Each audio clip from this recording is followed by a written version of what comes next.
Good evening, my name is Tabu Makwakwa, and here we are with the former Deputy Director General of the Department of Fisheries, Siphokazi Ndudane.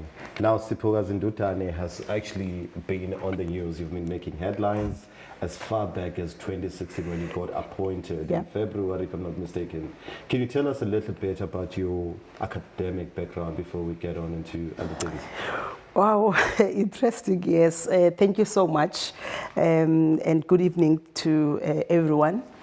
I started my career, in fact, schooling, perhaps from early days, primary school.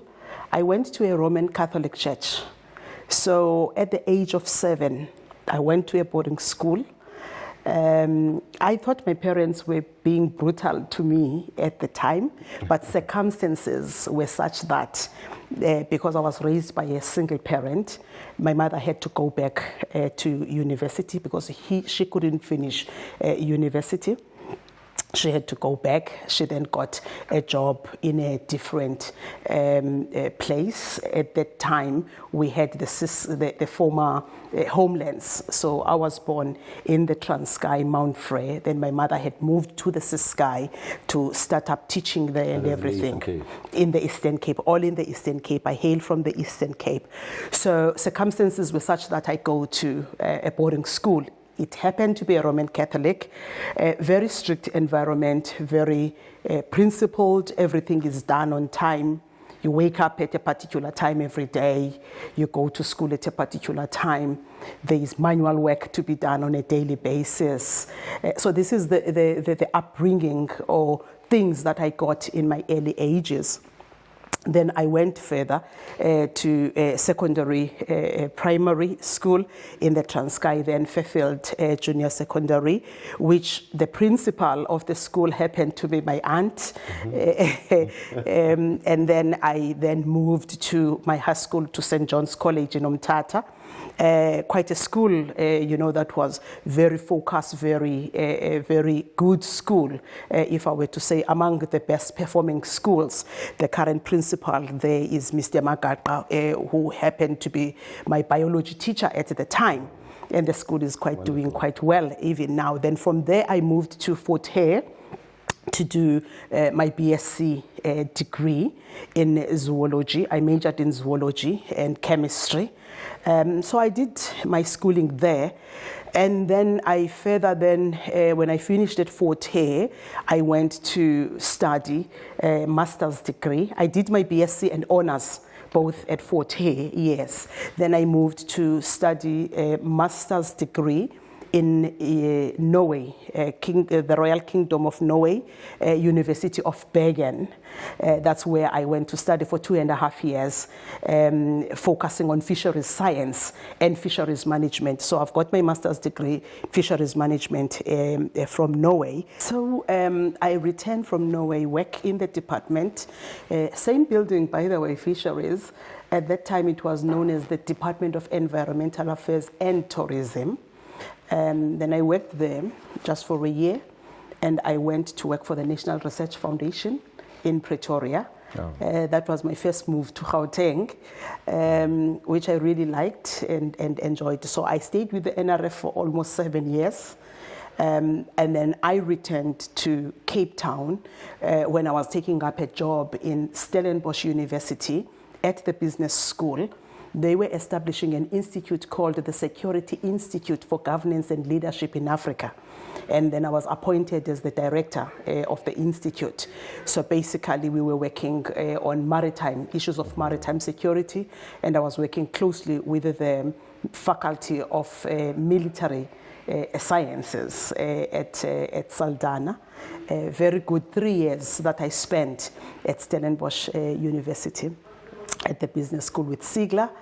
I then took up a job at the now new configured department called the Department of Agriculture, Forestry and Fisheries in July of 2014. and I was appointed as a Chief Director, Marine Resources Management. And I was then appointed as the Deputy Director General in 2016, February of 2016. I became the Deputy Director General of the Fisheries. That sounds like a branch. beautiful journey. You had. Absolutely. I mean, so like you returning from Norway, what qualification did you obtain from that institution? So in Norway, I obtained first a diploma in fisheries science, and then the master's degree in fisheries management. Oh, beautiful. In fact, in South Africa, in all the 23 plus universities we have in the country, there's not a single university that offers a degree in fisheries science nor fisheries management. Contrary to Namibia, for instance, they do offer those.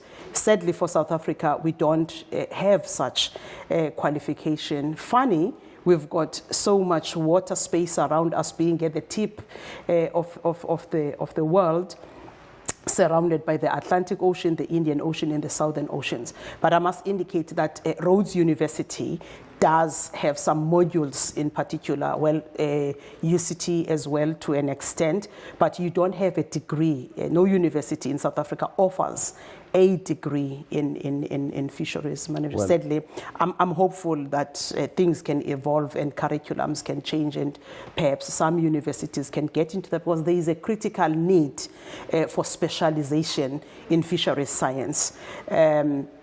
Like in any other fields, because as I indicated, I did zoology before, and I used to think that zoology is fisheries. It's not.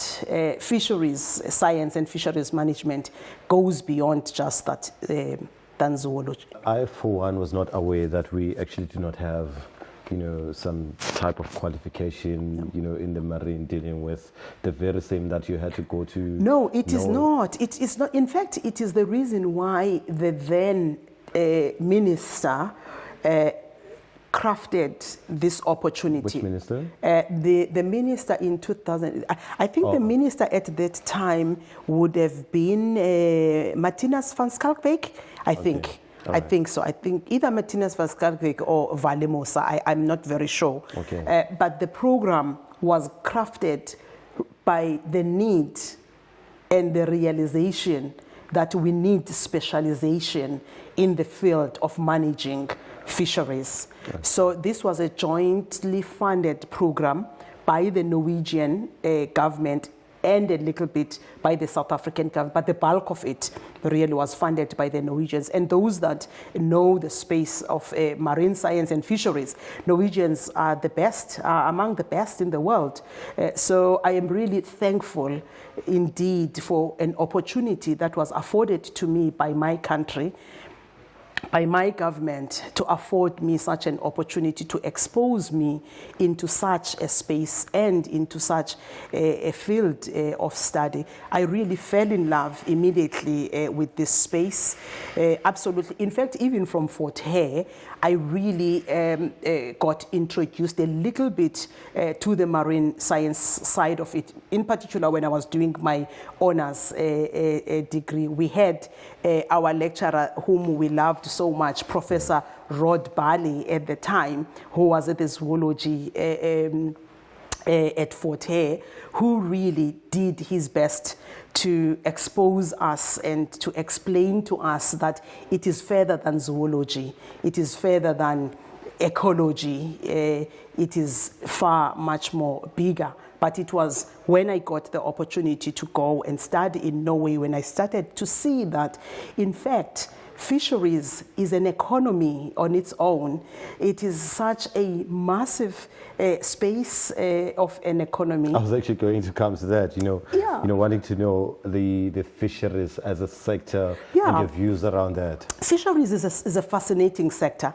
In fact, it is a very obscured sector, in particular in South Africa. Strange enough, but of course, given the political space in South Africa, given the political history in South Africa, where few people or few population of the country was exposed to opportunities and stuff. Even, in fact, that's what you will see resembling the current operators in the fisheries space. It's mostly white companies that are into that space, not by their own choice, but because the laws of the time, for instance, during the apartheid times, it was legislated that if you are non-white, you cannot get a fishing quota. And this happened for almost centuries, if I were to say so. So that created a space that is kind of exclusive, I were to say, if I were to put it in that way, but also in terms of learning from university, as I indicate. I mean, there's various universities that have botany, zoology, University of Western Cape, for instance, as I mentioned, UCT, Fort Hare, Stellenbosch does a bit of it, Rhodes University, and of course, Rhodes is evolving faster than others, in my view. Of course, CPUT as well, there's some modules here and there within that, but there's a big gap. But then you come to the population itself in the country. Very few people know about this. I recall when, well, before, in fact, I went to Norway. I had started my master's program at UCT. I did not finish it because I had to leave for this opportunity to Norway. I felt UCT is next door. I can always come back and do another degree at UCT, but this opportunity is not going to be there for a long time. So I grabbed that opportunity after I had done a year of my master's at UCT. So I was doing master's in oceanography at UCT. And I recall my friends that were already lawyers, doctors, we used to make fun of this, and they would say to me, you're studying what? Oceanology. Or so even among my friends and peers, it was a kind of a strange field, if I were to say, or subject to study, oceanography. What does an oceanographer do? And I can see even still now, I mean, not everybody does know what an oceanographer does, or what studies about oceanography do. I mean, if you were to ask me a question around that, I don't think I would actually respond. Not even the producers here would actually respond to that question. Oceana, tell us a little bit, what happens there? Oceanography, basically oceanography is the study of the ocean in a simple terms. So you study the ocean dynamics, you study the waves, the currents, salinity, the turbidity in the ocean, because that has to do with everything, with our weather, for instance. It has everything to do with the type of fish you find in the ocean. It affects quite a lot of things. Almost 80% of the world's trade happens through the oceans, so you need oceanographers to be able to model and know how the ocean behaves. Navigation systems that happens, need to understand everything that happens in the ocean. And in fact, I've been following even on social media. There's a lady called Tata Boffen Kolisa. She's doing her PhD in oceanography, and you can see the love of it on her. She posts the things that she does, and she tries to explain them in simple terms. And I think, you know, the first time I saw her, I was so excited. I was so happy, and I was saying, oh my goodness. And I saw that she was studying at UNITRA. Well, okay, I still call it UNITRA, it's WUSU, Walter Sisulu University. It tells my age. So then from there she came to UCT, and she's now doing her PhD. So it's a very interesting field. It's very broad. So oceanography is part of it. So your fisheries or marine science would be part of it. And within marine science, you would have fisheries. For instance, you would have those who study ecology, those who study the plants in the ocean and everything. It's very diverse. It's a very exciting space. I fell in love with it. In fact, even the job, when I got to the job, I fell in love with the job, not only because I was trained in the job, but I think, as I've indicated, my journey being at a boarding school at the age of 7, every job that I have done, I have fallen in love with it, and I've tried to put my best foot forward in doing it. I think I did the same at NRF. Those who were with me at the NRF may attest to that. And when I went to Stellenbosch University, despite all the challenges of setting up a new institute, you are kind of lonely somewhere, a molecule, lost molecule between here and there. But I mean, we tried to do our best trying to establish that institute.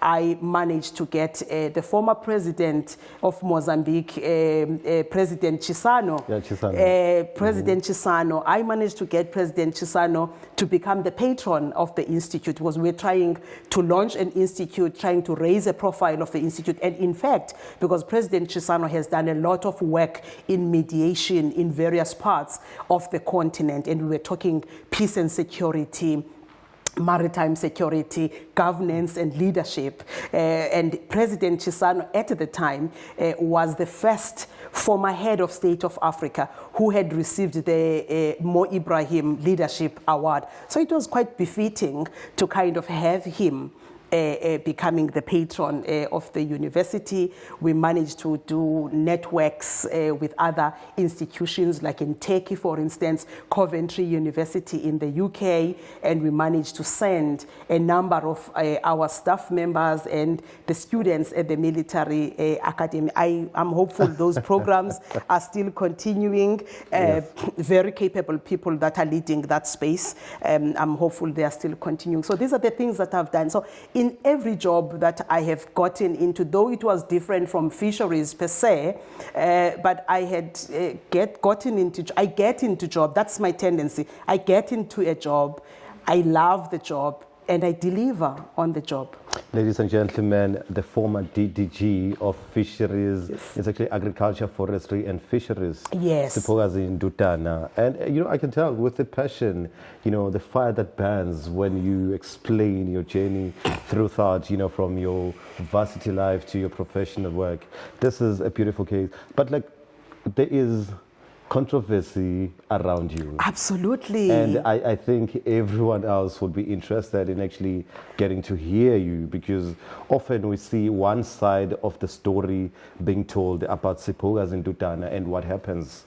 Now, we have not gotten to actually hear you as an individual, as the former DDG and executive at the department, Yeah. to actually walk us through what really happened. Yeah. I mean, I can speak of the Wiljaro case. Yeah. I can speak of, the South African Fence and Gate. Yeah. There's just quite a The lot. but Abalone that I stole. The Abalone that you allegedly stole, worth of, Yes. millions. 7 million, yes. Yes. Please tell us a bit about the Wiljaro Bribing case. President Jacob Zuma with 1 million. And it's said that you've been to Nkandla, but we'll get into that. Let's speak about the Wiljaro case. Yes. Okay. So I'm glad really, and I am very thankful to get this opportunity to tell my story.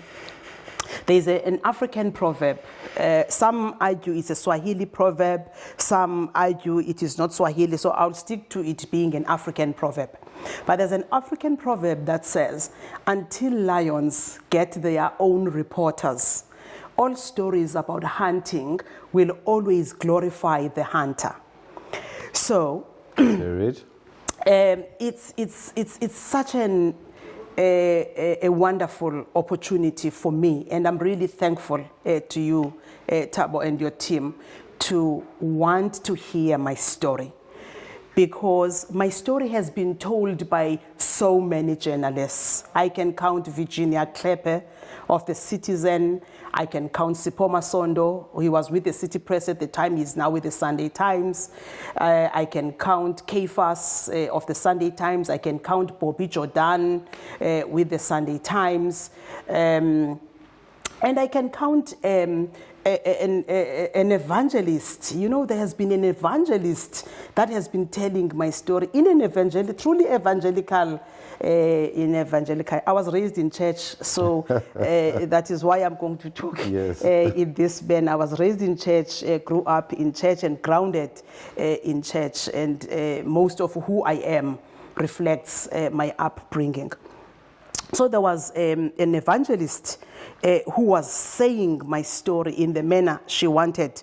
Miss Beverly Sheffer of the Western Cape. She was I think she was the shadow minister of environmental affairs and fisheries, something like that, here in the Western Cape, is a DA member, who has been so vocal to the point of gathering journalists, taking journalists to places, talking about me, really, and telling my story without even affording me an opportunity or asking me questions. And many of these people who have told my story, they've never come to me to ask for facts around myself or to want to hear my side of the story. So really, this evening, I'm sincerely thankful, and I don't take it for granted that you afford me an opportunity to say the story that led to the controversy around my name. For the first time in my life,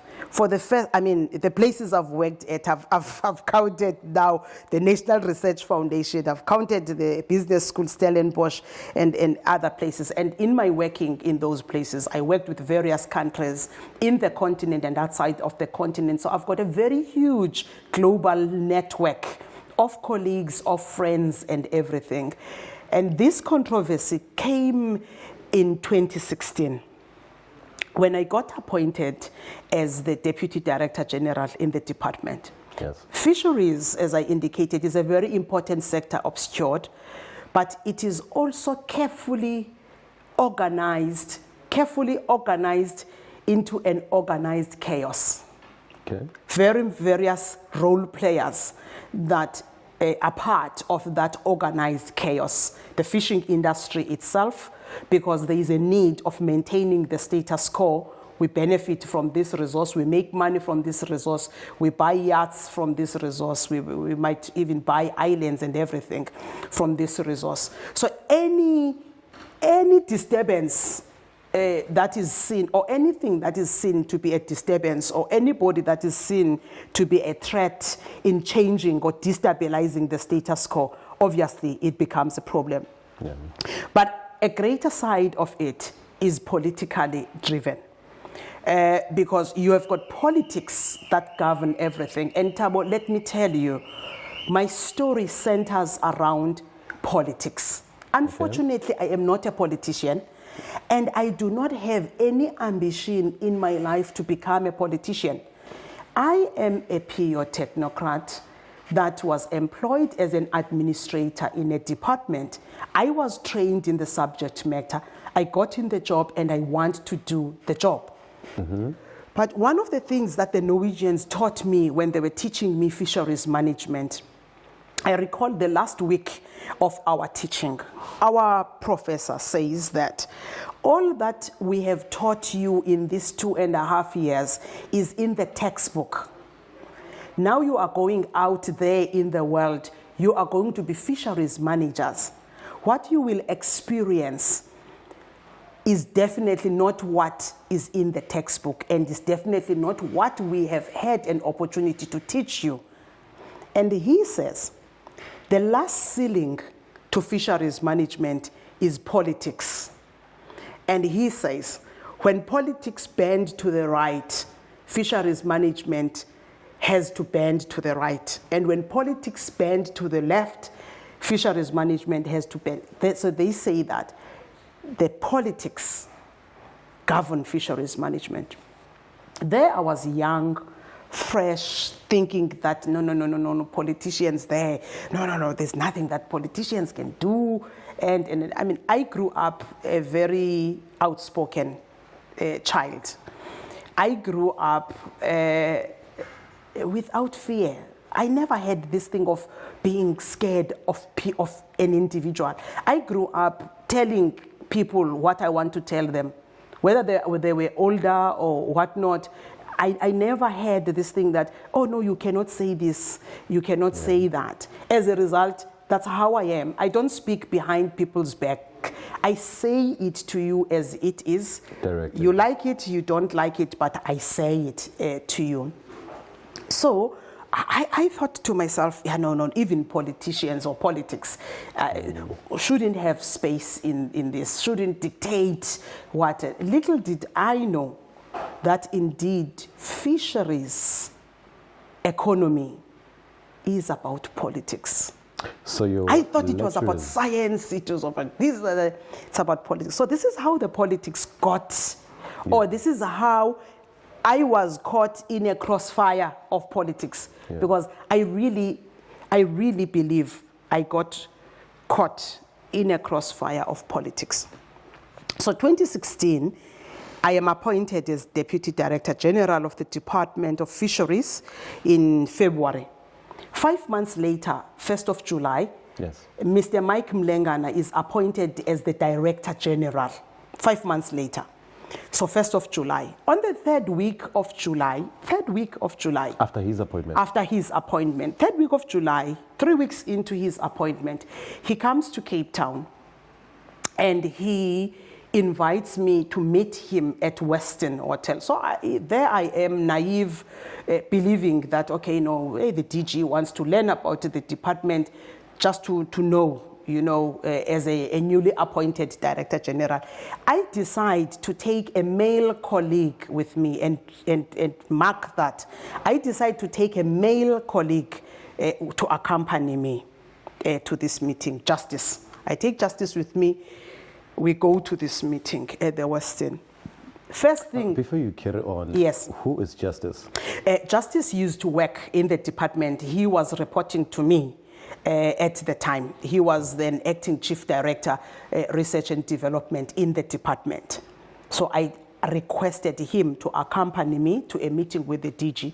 I mean, and of course, you can't know everything. So I thought, okay, if I've got a backup, at least if I can't answer certain things, Justice can assist me, with the information.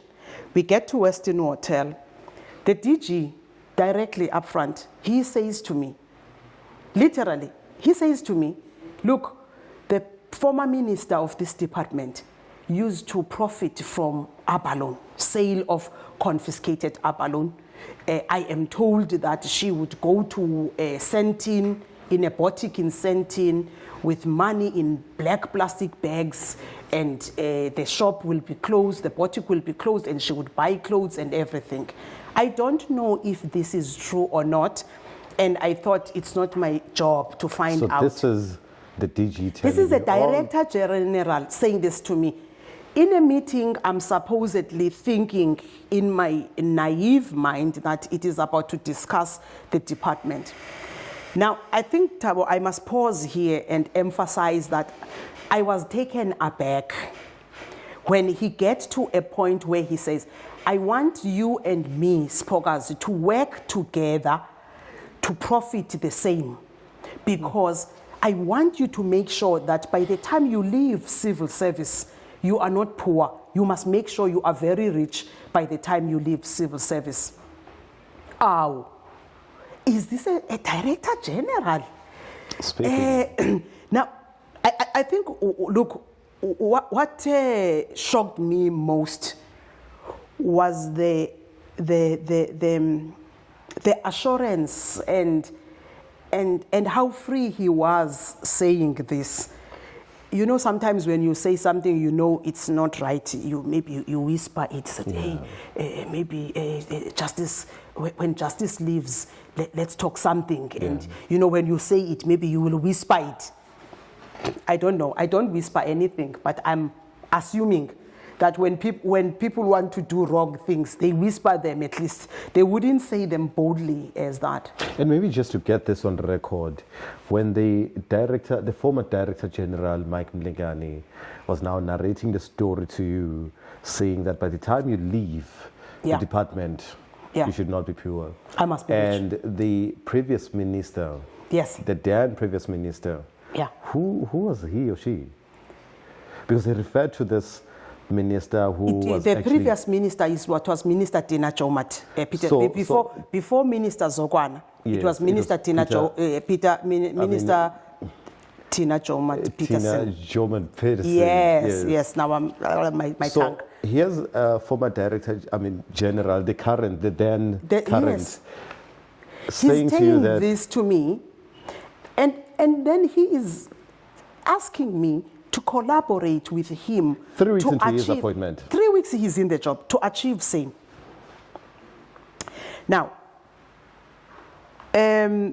Justice and myself under the table, we are nudging each other with the feet under the table. We are puzzled. Then Justice quickly, Justice was speaking he speaks in a very fast, rolling way. No, DG, do you really know Abalone? This is a syndicate fishery. And so Justice, you can see Justice is trying to speak sense to the Director General, but no, he's not there. He's made up his mind. He has been told, I would think he has been told, because as I say, he's 3 weeks in the job.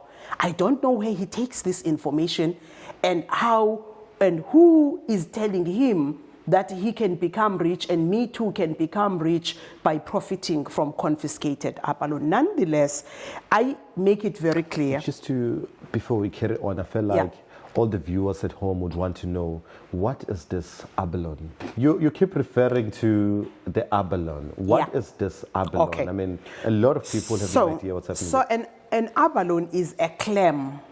It has got a shell. So it's a type of a fish. It has got a shell on one side, then it has meat on the other side, and it clings with the meat on the surface in the ocean. So usually when you take it off, you would use some, maybe a screwdriver or some chisel, to take it off what it attaches to. So it's a type of a shellfish, a mollusk. Now, what is peculiar about the abalone is that it is a sought-after delicacy in the Far East. Yes. I don't think there is a lot of restaurants. I've not seen restaurants in South Africa serving this. I know of 2 restaurants that do serve abalone, but it is not mostly eaten in South Africa. You would find it outside in the Far East, as I say. So it's a delicacy in the Far East, and it is usually served by the elite of the elite. In East Asia, I'm told that if your function serves abalone, you are regarded as I don't know what term do we call in South Africa, of people that are, well, I don't want to say bourgeoisies, but you know, those high life, yes, kind of a thing, yes. So it's a sought after. In fact, it is also linked to its demand. It's in very high demand, crazy high demand. Supply does not satisfy the demand for this. South Africa has a problem of this fishery of abalone. Not South Africa, also Australia has the same problem. New Zealand has got the same problem, because they too have the abalone as we do, but of course they differ a little bit here and there, but it's the same fish basically. So abalone is linked to drug trafficking. It's one fishery that is very problematic, linked to drug trafficking, linked to human trafficking, and many other crimes. One of the reasons is that it is easily accessible.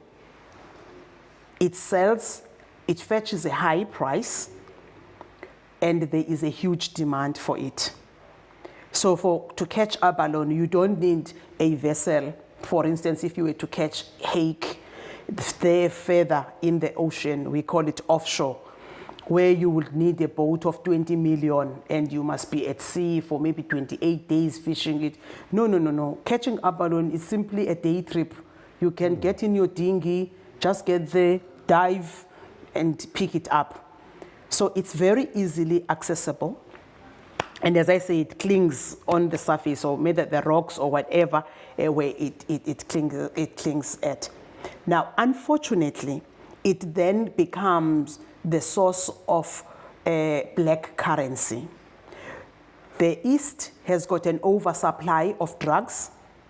We have an oversupply. I would say because it's not really oversupply, because if you're looking at the status of the stock, it's really depleting. But we have the resource, they have the drugs, so you exchange. Okay. They take the abalone, we get the drugs. When I say we, whoever that trades. Whoever is interested. Yeah, who is interested into that. So a lot of drug trafficking uses abalone as a form or a currency of trade. Very interesting. It's a big problem. It's a societal problem. It is difficult to manage. It is not a fisheries department problem. It is a police problem. It is a social development problem.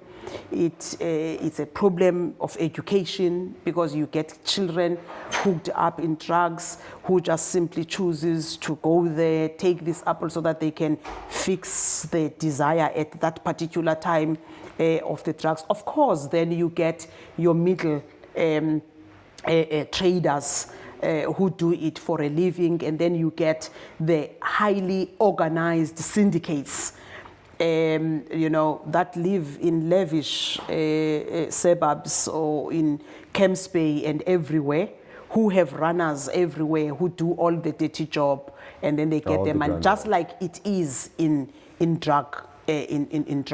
So maybe going back a little bit. Yeah. So here's the former DG of the department. Yes. Proposing to you that by the time you retire, Yeah. you should not be poor. Yeah, And and therefore- this is the means, one means of doing so. Yeah, maybe take us through that. What happened then? Now, indeed, now what happens is that the department, the mandate of the department as defined in the Marine Living Resources Act of 1998 that governs the management of marine resources in South Africa, stipulates that the main function of the department is to conserve, is to ensure conservation, is to ensure sustainable utilization of the resource, meaning that we should know who is fishing, where are they fishing, what method are they using to fish,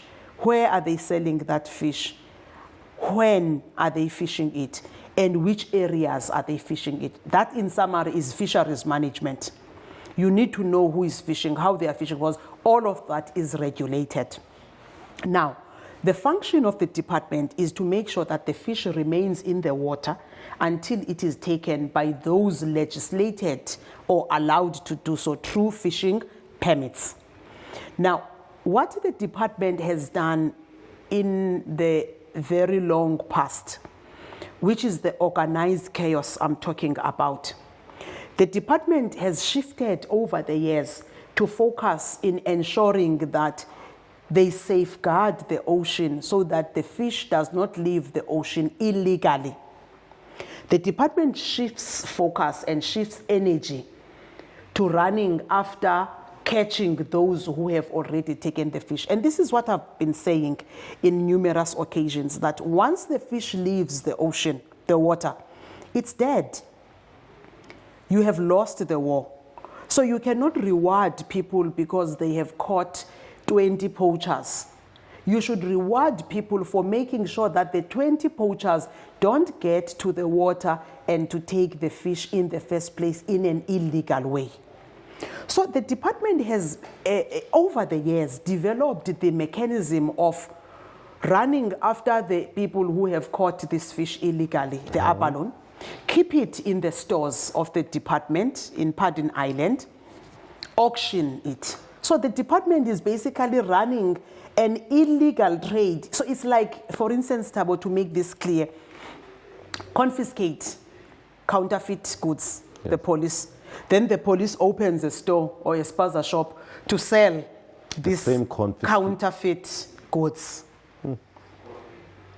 So if you look at where this comes from, you will see that it has a political hand into it, because it looks politicians mastered, with the help of the officials in the department, they've mastered that indeed this can become a quick cash. So when I was DDG in the department, even myself, there were auctions that were done because it became the tradition. I inherited it being the tradition that we confiscate this abalone and then we auction this abalone. Now, when you auction this abalone, you produce a permit, an export permit, because every fish that is fished in our waters or in any other country's waters, in any case, when it leaves the country as an export, it must have an export permit. So now you are taking an illegal product, you are introducing it legally as government into the system by issuing an export permit for the same fish that was caught illegally.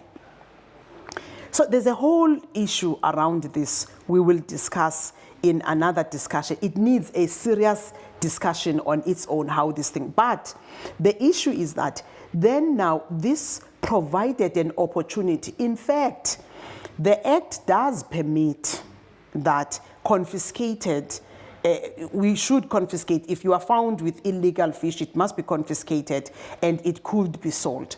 But I think in the process of that, because it was meant to recover the resources that you plant into confiscations and ensuring that you plow back those resources in beefing up your enforcement efforts and everything. But it provided also unintended consequences of opportunities.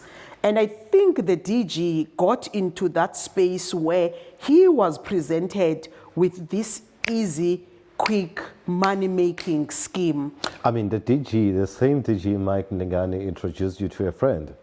Yes, I'm coming there. So, in this meeting, when he says this thing, the colleague Justice grows uncomfortable with the discussion, and he says, sorry, Siphokazi, I don't think I'm supposed to be in this meeting. I thought we were here to discuss work-related matters, but I think this conversation, I should not be part of it. Can you excuse me?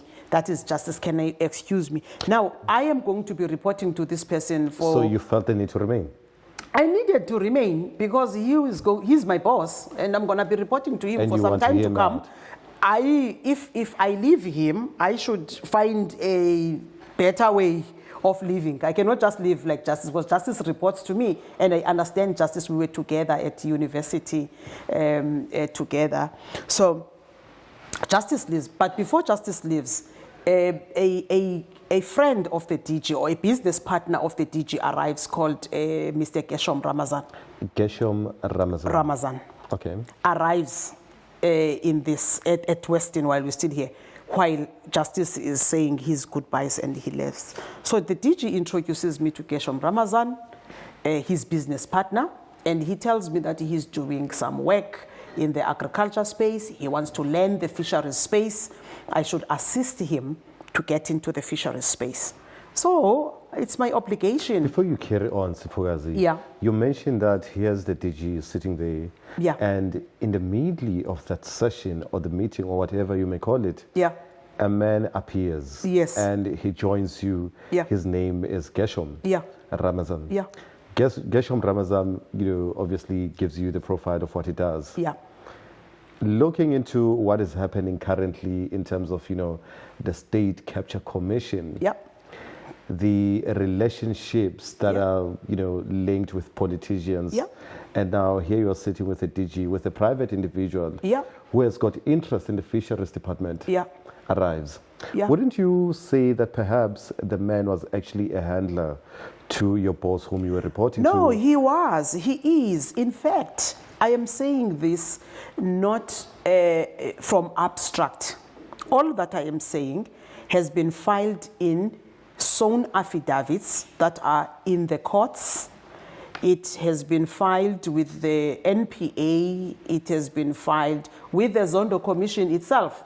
I have gone to the Zondo Commission and presented the information. So you've presented this information a to the Zondo lot of information Have around. you appeared, like physically? No, not appeared. We approached the Zondo Commission. We wrote to the Zondo Commission, and we went to do a submission. So we've done a submission at Any the Zondo response from? We got a letter acknowledging receipt of our document. I mean, it was probably piles of this.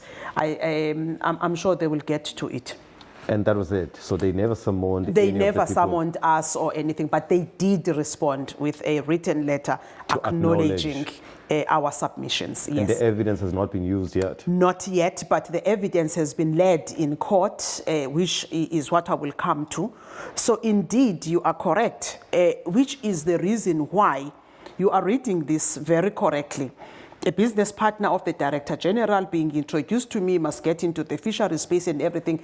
This is the reason why I then reported this matter to the minister, because The minister, by the minister you mean? the minister at the time was Minister Zogwana. Yes, Okay. Minister Zogwana. So I reported this to the minister because I say to the minister, Minister, there is a potential here of conflict.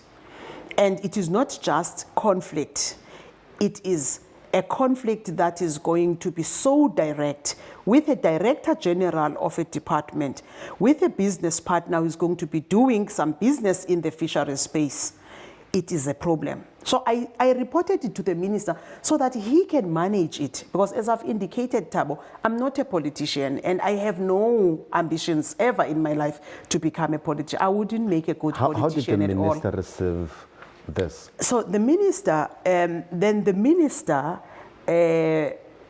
I know that the minister called the Director General and was upfront with him, confronted him with this.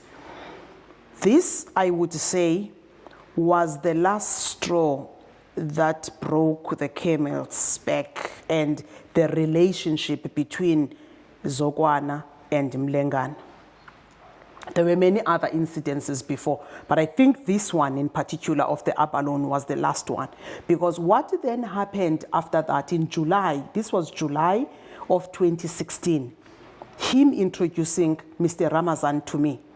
In December of that same year, 2016, Ramazan gets a tender in an illegal way, manufactured tender, and he is given 90 tons of confiscated abalone to process it and market it on behalf of the department.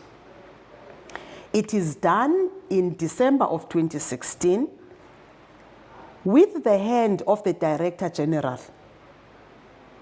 In fact, on the 29th of September this year, 2020, Advocate Nazir Kasim was appointed by the department to do a to preside over the disciplinary hearing of some officials in the department, the CFO and the deputy of the CFO and some other officials. Unfortunately, if you read the judgment he comes to, he concludes that indeed he relies on a court judgment by Judge Bartman, which is a court judgment that came as a result of the work that was done by Barnabas Xulu, another controversial individual. We will come to him and how his controversy fits into this. And the affidavit that I deposed in that matter, because what happened was that when Wiljaro got this tender in an illegal way, because Zogwana already knew about the dealings of Mlengana and the things that were happening, and there were people that had complained to the minister, and there was a court action that was upcoming, because some of the people who were right holders in the Abalone sector complained to the minister that we see an unknown shelf company being brought in without due process and without transparency to be awarded a 90 ton of abalone. How much worth was it? It was, at the time when we did the calculations, it was worth about 255 million. So Ramazan, I mean, Scores, yes. you met him sometime in, was it July? In July. In July. Yes. And then later in the year, by December, he receives this sort of... He receives. Without your knowledge. Without so you my were knowledge. not All of this is part done of the behind my back. All of this is done behind my back. In fact, how I came to know it, I came to know it from Ramazan himself. At the airport, I met Ramazan. He was dropping the DG off. And the DG... Which airport is that? Cape Town Airport. Okay. The DG happened to be in Cape Town. It was December, and we were both flying to East London. We were going to be in the same flight. So Ramazan drops the DG at the airport. Then we meet at the airport in December. So then Ramazan also served as a driver to... It looks so. It looks so, yes. So Ramazan asks me, can you please assist me? Your officials in the department are refusing to give us our export permit for the Abalone. I'm like, ow. Dude, the last time I remember, you wanted to be assisted to get into the fisheries, and I've given you some assignments and some websites to read so that you can first understand the fisheries space. Now it's December already. You want an export permit. So what happened? So I think he realized that I was not aware. I think he thought I was aware. He realized I'm not aware. Then the teacher says, no, don't worry, Siphokazi, we will discuss about it. Right at the airport. Right at the airport. And teachers, no, don't worry, dismisses it. But nonetheless, I'm like, okay. So I'm asking the teacher when we are on our way to the aircraft, what is this? And he's like, oh, no. I'm sorry that the CFO did this behind your back. I was not aware. You are not aware of it and everything. So I say, exactly, teacher, what is happening? He refuses to tell me what is happening. So I decided, okay, let me leave it there. Fast forward. Then there is a company that threatens to take the department to court over the award of this contract.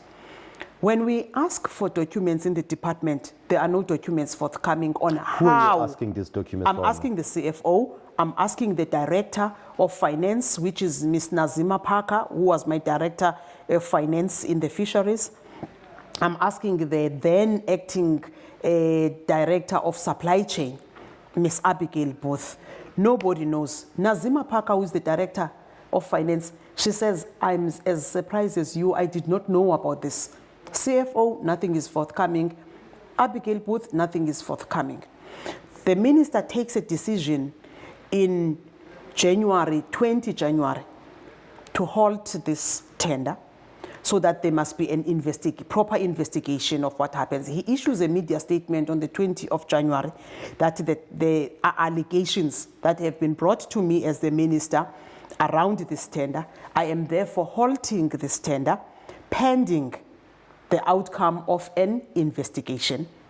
I will appoint a company to do an investigation. The minister appoints a IFEM, a company whose director is, one of the directors is the former Police General of the Western Cape and the former Police General of Gauteng, General Petros. Appoints Petros to do the investigation. The forensic investigation report comes up around May of 2017, detailed of what a scheme this was. Meanwhile, when the minister on the 20th of January halted this with a media statement, Wiljaro, which is the company of Gershom Ramazan, or of the father, takes the department to court to compel the department to honor the contract, and that the minister's media statement must not hold water because the contract has already been awarded. So I depose an affidavit opposing that should happen. Obviously, this then was the last straw breaking my relationship with the Director General, because obviously I am standing between a 255 million of the Director General by the business partner of the Director General and the Abalone that is in the stores. Probably he also was already seeing the boutiques and the places he would go to with this money, as he had indicated to me. Whether it was true what he was saying or not, it's none of my business. So what we then did was then to oppose that application in the court. So obviously, because I was the Deputy Director General, it had to be me deposing to the affidavit. This is where Barnabas Xulu comes in. Yes. The minister decides that because this case involves a business partner of the Director General, he cannot rely on the state attorneys to be defending this case, because the state attorneys' payments will be made by the Director General. So he cannot be having the state attorneys be attorneys of record on the matter when the matter involves the Director General directly. Yeah. Then the minister appoints Xulu.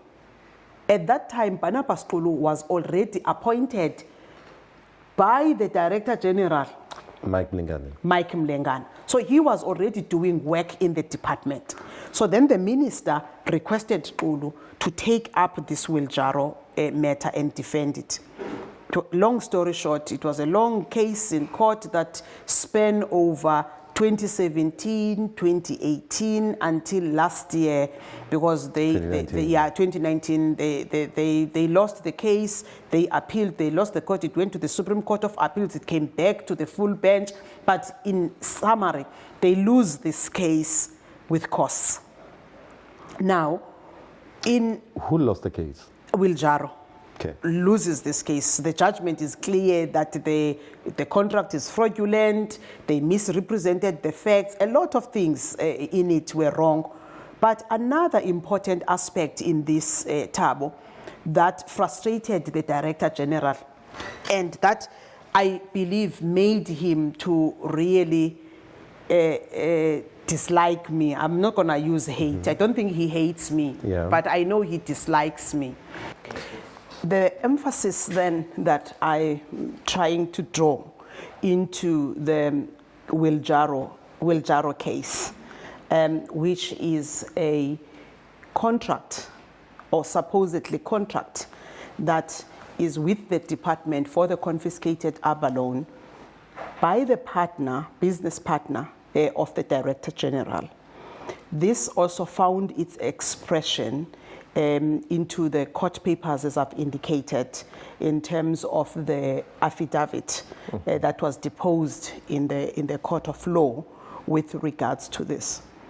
Again, the real issue that was never looked at, and I think to this day remains a mystery, is a deposit of 7.3 million rands into the government's account from some company from Hong Kong to the department. So what I then did when we realized that there was this, in fact, I came to know about it. Nazima Parker, who was the Director of Finance at the time, she came to me to ask whether I was expecting money from Hong Kong. So obviously I'm like, what business do we do with Hong Kong? We do no business with Hong Kong. Who would deposit 7.3 million rands into the account of the department? Then she indicated that some staff members within the finance department, in fact, have been actively talking to the bank, the MRLF, which was the account of the Fisheries branch, banks with FNB. So they've been liaising with the bank to get this money cleared. It was deposited in US dollars, so then it had to be cleared. The money was cleared, and these officials kept on asking when was the money going to be cleared. So that's when it raised an alarm for her. Why would you have even some individuals in the department aware of a money that is deposited by somebody from Hong Kong? So she alerted this to me, and immediately, because definitely we did not do business with Hong Kong, and there was no paper trail of what that money could be about. So as a responsible DDG of the branch, I wrote a letter to the audit committee of the MRLF, and I copied that letter to the AG, and I copied that letter to National Treasury, and asking them that they should also inform the Reserve Bank, because I immediately noticed that there are potential financial prescript breach that is potentially about money laundering.